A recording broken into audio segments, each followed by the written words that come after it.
and I'm studying from science for here to teach the science. The chapter number is unit 1. Structure of living organism के बारे में हम बताना चाहूंगा कि स्ट्रक्चर ऑफ लिविंग ऑर्गेनिज्म कैसे होते हैं, उसकी बनावट क्या होती है, उसकी स्ट्रक्चर क्या होती है।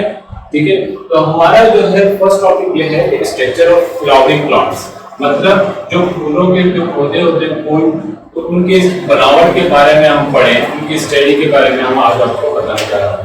A typical flowering plant can be divided into two parts. जो फ्लावरिंग प्लांट्स है वो डिवाइड हुए हैं दो हिस्सों के अंदर, जो उसमें कौन-कौन सी हैं, दो हिस्से कौन-कौन सी हैं, एक होता है वेजिटेटिव पार्ट्स और दूसरा होता है रिप्रोडक्टिव पार्ट्स। अब देखें कि हम कोई भी अगर कोई गमला लेते हैं या कोई फ्लावरिंग प्लांट से स्टार्टिंग करने से पहले हम गमले में अंदर बीज जो डालते हैं तो उसके अंदर वो पानी और सीड्स जो है वो क्या करते हैं, रूट्स पैदा करते हैं नीचे की तरफ से। ठीक है, तो जैसे ही सीड्स उगते हैं अंदर की तरफ से तो वो एक फ्लावर, एक लीफ, पत्ता वगैरह स्टार्ट होता है।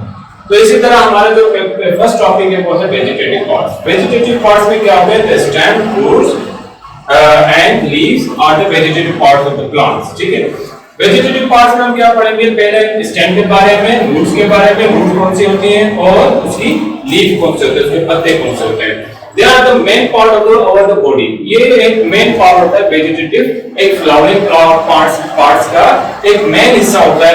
क्या क्या होती है, एक लीफ होता है, एक रूट होता है और दूसरा स्टेम होता है। तो ये बहुत सी कंपल्सरी होती है कि एक पौधे को फ्लावरिंग प्लांट्स में स्ट्रक्चर उसकी बनावट के लिए लाजमी होता है कि उसके अंदर रूट्स भी हो, उसके अंदर लीफ भी हो, उसके अंदर स्टेम भी हो। Thank you.